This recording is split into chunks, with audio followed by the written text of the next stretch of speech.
Vinny, I hope you're having a great Tuesday afternoon. Welcome into the game in T-Town. Hey, how you doing, man? Good to be back on the show. Yeah, no doubt. Great to be able to feature you again and walking or looking at A-Day, having a chance maybe to observe some of that. Biggest takeaway for you? Biggest takeaway from me is the lack of ability to get in the end zone against a young defensive back core, which shows promise that this defensive back group, the starting defensive back group, was able to feel comfortable enough in the game to hold Jalen out of the end zone, and that's kind of discouraging whenever you look at the kind of weapons that he has on offense. Vinny, you talk about that for a couple of minutes, and if you think about the opportunity that Jalen Hurts would have been given, Tua Tagovailoa breaks his hand the first spring practice, the youth at secondary, this should have been an opportunity that he should have been able to take advantage of, and he did not. Yeah, it's actually, it's really discouraging. And for all those people that say Jalen Hurts can become this and Jalen Hurts can become that, if they're really big Alabama fans, I'm sure they've heard Coach Saban say this one phrase before. It's what you do speaks so loudly, I can't hear what you're saying. And if you say you're a quarterback, then go out there and be a quarterback and be able to complete the ball down the field and score touchdowns like the third string guy was able to do all day long. Vinny, when you look at Nick Saban and you think about him trying to get the leadership, I always think about winning the team over, take the bull by the horns. I mean, Nick Saban's got a routine with this verbiage that we hear quite often here. When I watched that game, I noticed that there was a lack of spark. It just did not have a spark, and there was no energy. It was like funeral home dead on some of those offensive plays. Yeah, somebody asked me one time, how do certain people take the leadership position and kind of engulf that for the team? And the only way you can really become a leader on Alabama football team is if you go out and make plays. Mack Wilson is now considered going to be one of the leaders on the defense. You know why? Because in the Sugar Bowl, whenever the offense was struggling and they needed a spark, Mack Wilson pick six the ball and got an opportunity to make a play, and he made that play. And certain guys who have become leaders throughout their career at Alabama have certain plays and defining moments early on in their career that propel them into the leadership roles for later on in their career, and then also propel them into the NFL draft. Whenever you make plays at the position you're at, that allows you to become a leader and allows you to bump your draft stock. How do you get the confidence back? As a quarterback, I'm not really sure. I'm more of the guy that's trying to keep his confidence away. But I think it's a couple of things that the offensive coordinator and the guys around him can do if Tua Tagovailoa stays hurt and Jalen isn't able or is forced into that position at quarterback. It's going to start at the running back position, and you got a plethora of talent at that. You have Najee Harris, and then you got Damian Harris. Those are two guys that you can hand the ball off to, have comfort in giving them the ball and possibly getting 3 to 4 yards every play. And then the guys around them got to be able to make plays and allow themselves to get separations on certain plays. And if that's not going to be able to happen, then I feel like this offense might not be as successful as a lot of people are predicting them to be. Vinny, let me go back to take the approach. Let's look at the growth and development of defensive back. Alabama's defensive backs needed to be tested this spring. They needed that growth. They needed to find out their deficiencies, what they needed to work on.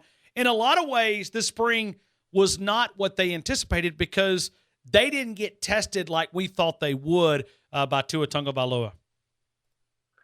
It is kind of discouraging whenever you want young guys to kind of see the possibility of what can come at you during a season. There's going to be quarterbacks that can throw the long ball, that can go through the read progressions, that can look at the post and understand that you're taking that away, but there might be a dig coming underneath the post from the opposite side, and they'll be able to make that completion. And you got to know that as a backside player, you have to be able to learn to take that kind of stuff away.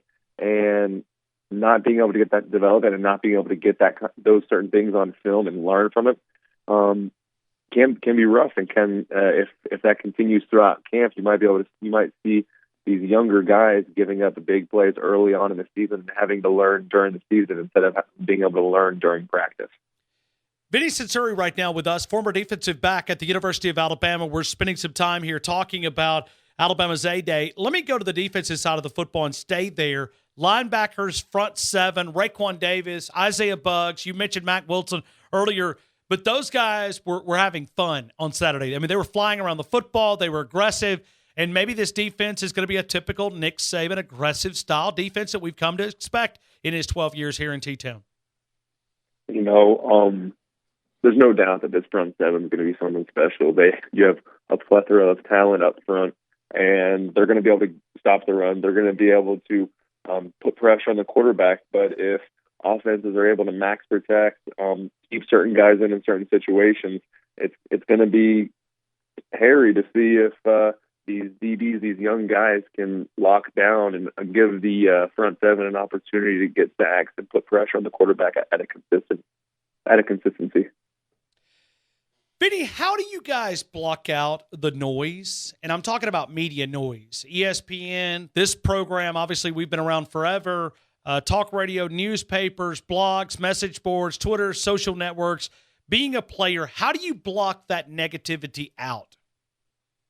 Coach Saban sets up a good platform for that. He keeps these guys busy. He gives them the confidence. So going through film, you might have a mess up, but Coach Saban gives you the tools to correct that and gives you opportunities the day after that and then the day after that also to correct those mistakes. And once you correct those mistakes and you learn from them, then there's the possibility of growth. And once that happens, I mean, people can say all kinds of things, but as long as you know that you're progressing and that you're getting better each and every day, then you don't even really care what these people are saying. Vinny, we're talking about the lack of confidence. But is it not fair to say when we're talking about a championship game, when Nick Saban made the decision to go to Tua Tagovailoa, maybe it was a sign of desperation. Maybe he had to do that. Either way, when you pull a guy that had been your starter, I think it's natural for him to lose confidence. It's like the Game 7 World Series, the closer that cannot get that final out, and you got to bring in another guy to get that last three strikes. It's we're talking about lack of confidence and how to get that back. Maybe that's what he's trying to earn from his teammates to try to get some of that back.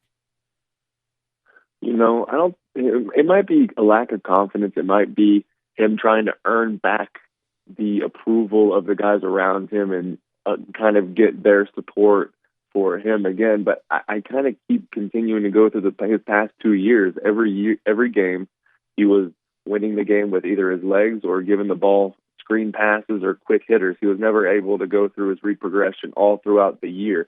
And there were no elite teams until he got to Auburn last year and wasn't able to have success and lost. He wasn't going up against an elite defense like a Georgia last year where he got taken out of the game, or an elite defense like Clemson the year before that, having to make him they made him one-dimensional again. He was just able to make the opportunities worthwhile with his legs and giving them the score at the very end. But if you go back and look at defenses that forced him to use his arm, not just hitting screens and hitting quick passes, he wasn't able to sit in the pocket, feel comfortable, move within the pocket, and keep his eyes downfield.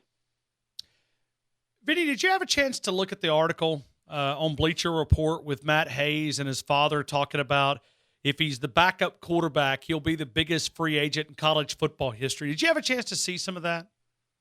Yeah, I did see that, actually. I mean, did you have any thoughts? I mean, you've been inside that locker room, and you understand what it's like as far as teammates and the chemistry you build. Can you walk us through from just maybe your thoughts and maybe even take us to maybe being on a team where you see a type of article that is out there like this?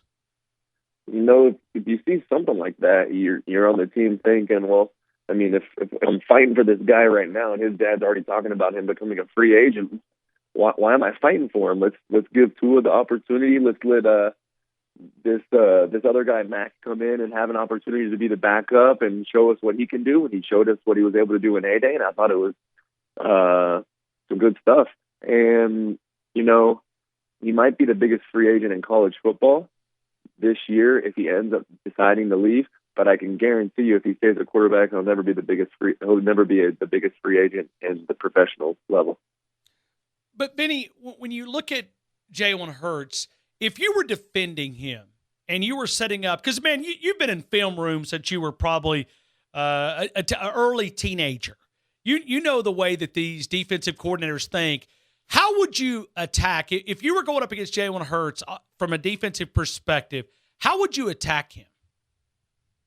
I would, on early downs, stack the box, 8-man fronts, force him into passing situations with either three high or cover 2 behind him over top, not giving up the big play. And then on third down situations, I'd pressure him and I'd force him out to his non-throwing arm and make him feel uncomfortable in the pocket. And whoever his go-to wide receiver is at that time, like Ridley was last year, if you go back and watch film, he would get back in his progression, look and see if Calvin was open, and if he wasn't open, he'd look to run. And if you do that consistently, I feel like you can make him feel uncomfortable in the pocket.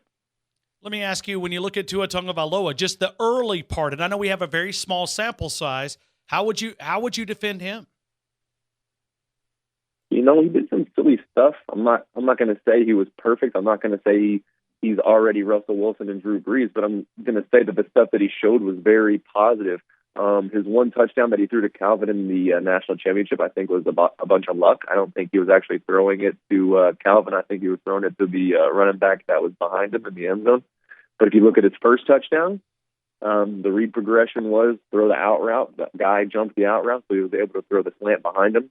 And then if you look at the touchdown pass to end the game, he drops back, looks across the field, keeps the safety on the hash, allows his wide receiver to get past the corner and stretch the safety downfield, and he comes back and throws it blindly. I mean, he didn't come back and look at him. He came back and threw it right away, and that's something that you really can't teach.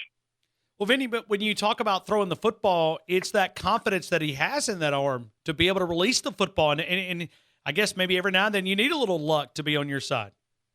Exactly. I mean, football is a very minute thing, and to have a successful football season, the ball has to bounce your way sometimes. And in the second half, it was able to bounce Tua Tagovailoa's way, and his ability to put himself in positive situations allows the ball to bounce your way more often than not.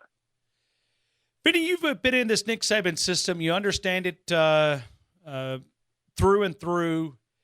Can another coach that's been an assistant coach take the Saban system and build the other program and replicate what's happening here in Tuscaloosa in the overall, what do we call it, the process? Can you take the process and install it, or does it take someone like Nick Saban to be the CEO to be able to manage all the ins and outs? I mean, if you're saying if it takes someone like Nick Saban and they're able to do everything exactly like Nick Saban and not get complacent like Nick Saban, then yeah, it's a possibility. But you're talking about doing the same thing consistently for 12 years, which is not a very easy thing to do.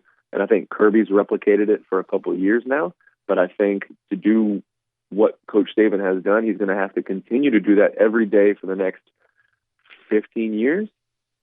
And if he can do that, then yeah, you can continually do something like Coach Saban has done, and give a guy like Jeremy Pruitt, who has the work ethic, who has the passion for the game, and who has the drive to be a winner.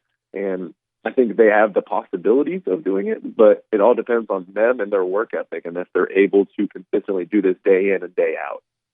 Yeah, I think it's unique to follow it. I mean, we're on a lot over in Georgia. We do a lot of radio appearances.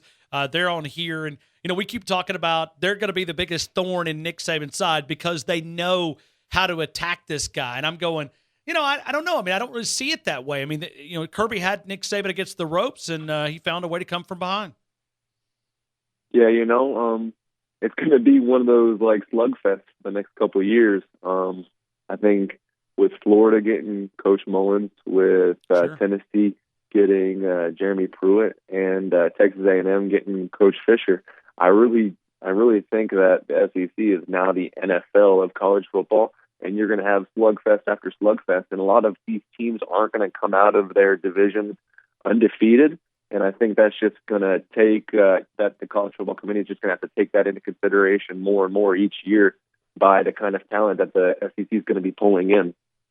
Let me ask you about Jeremy Pruitt. How long do you think it'll take for him to get his system installed there? Because I know he was going after some of the players, and I was reading some of the comments, and I'm like, man, this kind of sounds like Nick Saban. But he talked about demanding more from the players, the fans, the whole organization up in Knoxville.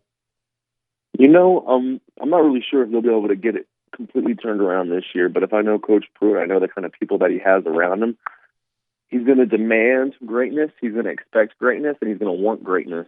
And if you have the kind of players that are willing to buy into what he's trying to do, the kind of coaches that are willing to buy in to what he's trying to do, then I think that he can have a lot of success there. But you can't expect it to be overnight. I think you have to give him the opportunity to get some of the recruits in that he's brought in, and give him the opportunity to develop some of the young guys that the previous coach had there before him, and get rid of some bad habits that might be there right now.